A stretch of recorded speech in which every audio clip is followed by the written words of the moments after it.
Excelentíssimo senhor vereador Gardel Rolim, digno presidente da Câmara Municipal de Fortaleza, em cujo nome eu quero cumprimentar a todas e a todos os vereadores e vereadoras da nossa capital.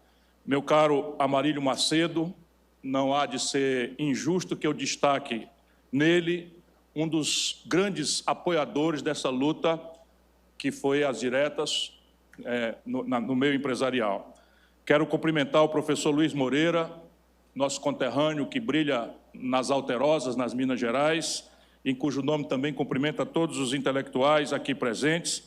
Eu quero cumprimentar o ex-prefeito Roberto Cláudio, quero cumprimentar o atual prefeito, o meu estimado amigo José Sarto, e nesses nomes cumprimentar todas as demais, como a gente diz para abreviar as palavras, autoridades civis, militares e eclesiásticas. Eu abro esse seminário com muita alegria e com muita honra, mas preso a uma disciplina de militante. Claro que todas as civilizações maduras fazem um esforço para cultivar sua história, definir seus heróis, clarificar seus exemplos, porque é assim, evitando os erros, aprendendo com os acertos e com esses mesmos erros, que as sociedades e as civilizações se esforçam para se aprimorar e consertar seus erros. Não pode ser, portanto, o nosso olhar deste seminário, iniciativa brilhante do meu amigo jornalista Moacir Maia, não pode ser uma mera referência, que seria justíssima, grata, a quantos pioneiros se lançaram naquela luta, que é bom que se diga, especialmente aos jovens que estão aqui, que deve ser a eles prioritariamente dirigidas as nossas palavras, foi uma luta que fracassou. É uma coisa que a gente precisa lembrar, para tirar daí lições preciosas. Quando o processo de luta pela redemocratização do país definiu com clareza o consenso possível, e é necessário, meu presidente, que nós tenhamos clareza para utilizar essa reflexão para os tormentosos dias de hoje. Nós precisamos compreender a extensão e a gravidade do hiato democrático que o país estava vivendo, e para compreender isto, nós tivemos que fazer um esforço absolutamente crítico, muito complexo, delicadíssimo, muito difícil, diria nos seus primeiros passos, quase impossível, qual seja restaurar a democracia diante de uma ditadura que teve momentos de grande popularidade. Por isso nós precisamos refletir, sim, a ditadura brasileira, nos seus períodos talvez mais sangrentos, talvez não com absoluta convicção do seu período mais sangrento, gozava de uma popularidade extraordinária. O general Médici, enquanto mandava torturar e matar pessoas nos porões da ditadura, para usar a expressão muito em voga no discurso de Paz de Andrade, ia ao estádio do Maracanã, radinho de pilha no ouvido, e era ovacionado pelo povo ali. O país crescia a até 12% ao ano a sua economia. Para construir essa redemocratização do Brasil, era preciso duas coisas. Primeiro, temos a clareza de que a ditadura era muito poderosa. Tinha conexões internacionais orgânicas. Hoje, rapaziada, jovens estudantes, hoje, boa parte dos arquivos norte-americanos sobre a conduta norte-americana no Brasil está, como eles chamam, desencriptada. São documentos liberados que estão na biblioteca do Congresso dos Estados Unidos e eu frequentei. Fui ver ali vídeos, áudios, textos que revelam concretamente a interferência norte-americana. E é bom que nós nos lembremos que 64, em abril, acontece poucos meses, não tinha mais do que um ano, 12 meses, do episódio crítico em que a humanidade esteve à beira do holocausto nuclear na questão da sediação em Cuba de mísseis com ogivas nucleares por parte da União Soviética. Aquilo ali era o mundo, e nós precisamos recuperar isso para entender bem. O mundo estava obrigado a um crê ou morre, em que a Guerra Fria atingia o seu ápice, e o Brasil era um elemento central de instabilidade para a necessidade que os norte-americanos se deram de garantir sua banda no Ocidente uma hegemonia a ferro e fogo. Esses arquivos, por exemplo, revelam que no dia 1º de abril de 64, havia um porta-aviões norte-americano fundeado logo ao largo da Baía de Guanabara, com fuzileiros navais prontos para desembarcar no Brasil, acaso os elementos nacionais não fossem capazes e houvesse alguma reação no Brasil. Eu não quero alongar muito mais do que isso, mas é necessário que nós entendamos com clareza que quando os democratas se levantaram, Flávio Torres, não é, amigo pessoal do grande brasileiro, meu estimado amigo, de quem eu tive o privilégio de ser colega, governador Leonel de Moura Brizola, exilado, não é? Esses homens todos tinham essa clareza da potência da ditadura, da dificuldade extrema, quase impossível, quando se propuseram a essa luta, os brasileiros da data, de construir. É uma lição preciosa para os dias de hoje. Os problemas brasileiros mudaram de personalidade, mudaram de cara, mudaram de complexidade, mas nós seguimos sendo a nação de mais perversa distribuição de renda entre todas as nações organizadas do mundo. Este talvez seja o desafio mais complexo, mais difícil. E o que fazer diante deste poderoso e complexo problema? Acomodar-se, conciliar, desistir? Não foram o que os brasileiros do tempo fizeram.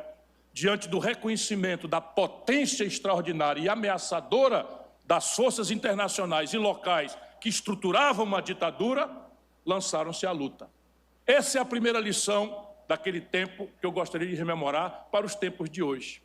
A segunda lição destes homens foi também a necessidade de cada grupo, de cada personalidade exuberante, de cada facção ideológica, de cada fração ideológica, de abrir mão dos seus princípios basilares, do seu olhar a futuro, para buscar as possibilidades, no primeiro momento, impossíveis, inviáveis, de um consenso.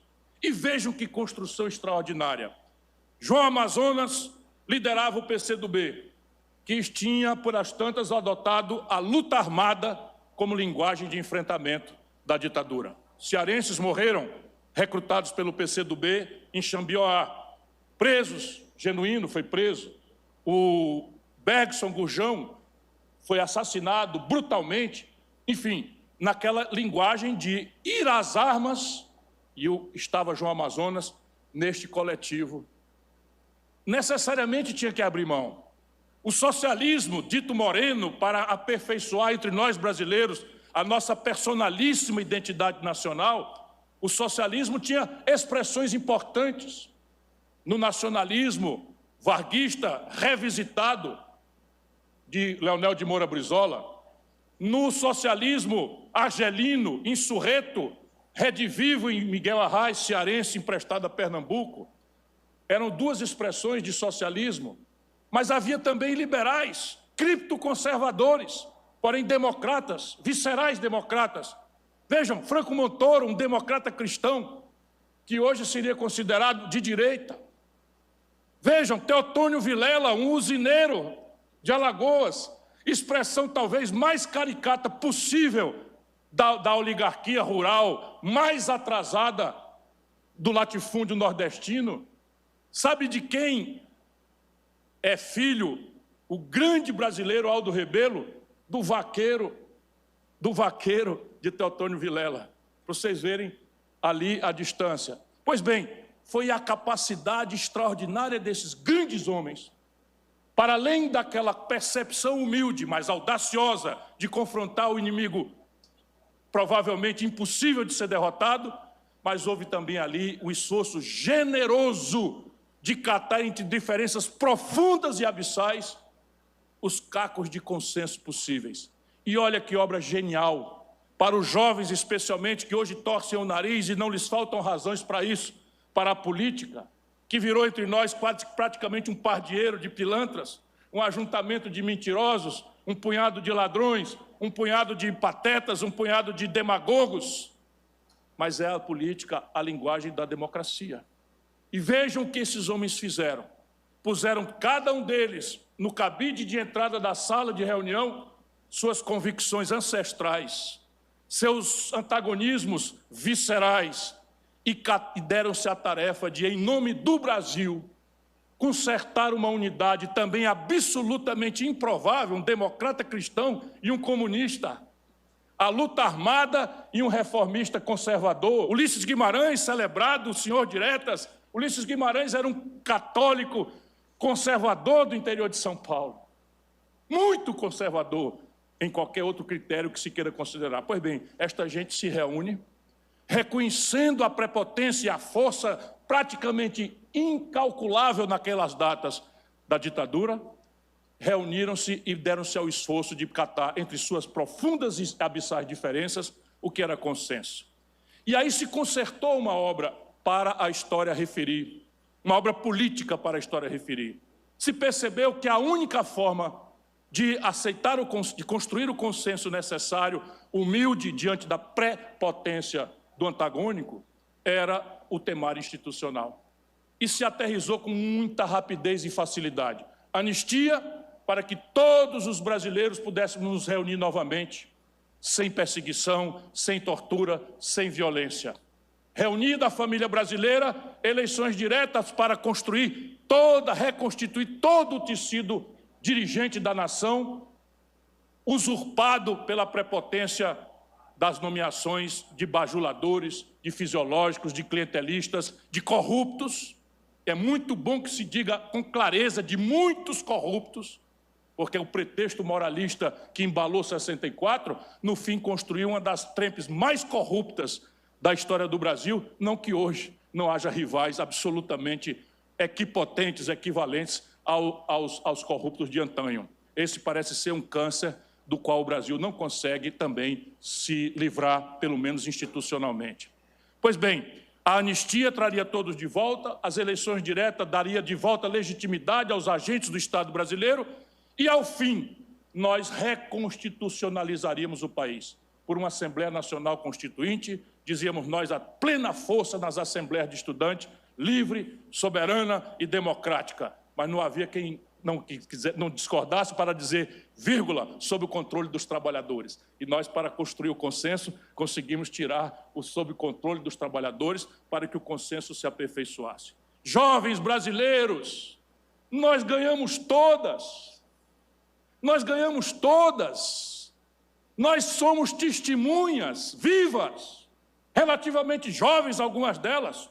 Estou falando de mim mesmo, não é? Do milagre que a política é capaz de fazer. Nós ganhamos todas. O Brasil rapidamente conquistou a anistia. O Brasil rapidamente conquistou as eleições diretas. E o Brasil rapidamente se reconstitucionalizou. Pronto, acabou a fala, acabou a palestra, está feita a grande menção devida à história, a devida homenagem aos seus protagonistas, mas eu não encerraria sem um repto, sem um apelo, sem uma convocação aos dias de hoje. Repare bem, se nós naquela data abrimos mão disso, as eleições diretas não aconteceram por conta da emenda que nós escolhemos do saudoso amigo Dante de Oliveira, depois governador do Mato Grosso. Foi catado ali nos escaninhos do Congresso, um deputado maluco, em plena ditadura, apresentou uma emenda e conseguiu assinaturas suficientes. Pois bem, foi ao redor desta emenda que multidões incalculáveis foram às ruas no Brasil. Mas nós perdemos. Quando essa emenda foi à votação, nós perdemos a votação. O Brasil amanheceu de ressaca. Mas reparem o milagre da política como é. A partir deste movimento fracassado, foi impossível conter de volta o pulso democrático que as multidões que invadiram as ruas criaram naquela data mágica para o Brasil. Há também lições preciosas da derrota. Há também lições muito preciosas da frustração. Quando se liberta um povo do jugo, dos grilhões, que às vezes até são mais psicológicos do que reais, é impossível fazer o gênio voltar para a garrafa. E aí está o milagre definitivo da política. Humildade diante dos tempos de hoje, concluo. Aquele consenso e a nossa vitória, o milagre que a política brasileira produziu, teve um coadjuvante que não se menciona. porque é justa e merecida a homenagem que se faça, e todas elas serão poucas, aos heróis da data, aos pioneiros dessa luta, aos que se arriscaram, aos que tombaram, aos que morreram, aos que foram torturados. É muito justa, mas nossa tarefa foi de alguma forma facilitada por uma brutal e devastadora crise econômica que o cenário internacional impôs ao Brasil. É preciso reler isto, porque é contemporâneo esse constrangimento. E o desafio futuro do Brasil pede que nós aprendamos essa lição. Os juros norte-americanos, naquela data de 79 para 80, os juros norte-americanos, que eram de 2 e poucos por cento, passaram a 29%. E todos os países que tinham a sua matriz de desenvolvimento dependente de um endividamento externo, barato e de longo prazo, tombaram, quebraram suas economias. E esta bomba literalmente explodiu no colo da ditadura. Nós, naquela data, não cuidamos de dourar a pílula e estarmos corretos. Para construir aquele consenso, o método tinha que ser o desenho do consenso institucional: anistia, eleição direta, constituinte. Qualquer outra digressão que tratasse de economia política, do modelo de organizar o desenvolvimento do país, do desenho de como se cobra impostos, deixa daquele grupo de interesse poderoso num país que tem o mais regressivo sistema tributário do mundo. Pois bem, aquilo nos levaria ao dissenso. E nós, então, escondemos debaixo do tapete este nosso aliado involuntário, que era a crise econômica. E este é o problema contemporâneo que está para nosso desafio futuro. Aquela crise não morreu. O Brasil segue sendo um país profundamente apartado no seu corte social. Entre nós brasileiros, 1% da população tem mais de 40% da riqueza do país. Não há nada sequer remotamente parecido com essa tragédia. Nada sequer remotamente parecido há no Brasil. Qualquer estandarte de educação que se queira fazer no Brasil, o comparativo com os países da OCDE, por exemplo, o Brasil está nos últimos lugares no esforço de qualificar sua juventude para o desafio extraordinariamente complexo da economia do conhecimento, onde a ciência, a tecnologia, a inovação são as únicas coisas que importam. E nós estamos levando a garotada nas escolas um decoreba, como se nós estivéssemos preparando um estudante do século XIX na velha França. Estes desafios, e vou ficar só desses dois exemplos, a distribuição de renda e a revolução não feita na educação, são os desafios contemporâneos. São brutais os antagonismos, a fisiologia, o clientelismo, a apropriação do espaço representativo por oligarquias financiadas a dinheiro público, com emendas imoralíssimas, onde se rouba 30%, 20%, 40%, e o pior dos defeitos é pulveriza-se o resto de investimento que há, sem produzir nenhum efeito estratégico na infraestrutura do país, são os desafios contemporâneos. Quem é Ulisses? Quem é Teotônio? Quem é Franco Montoro? Quem é João Amazonas? Ô Brizola? Ô Miguel Arraes? É essa a busca de hoje. Muito obrigado a todos.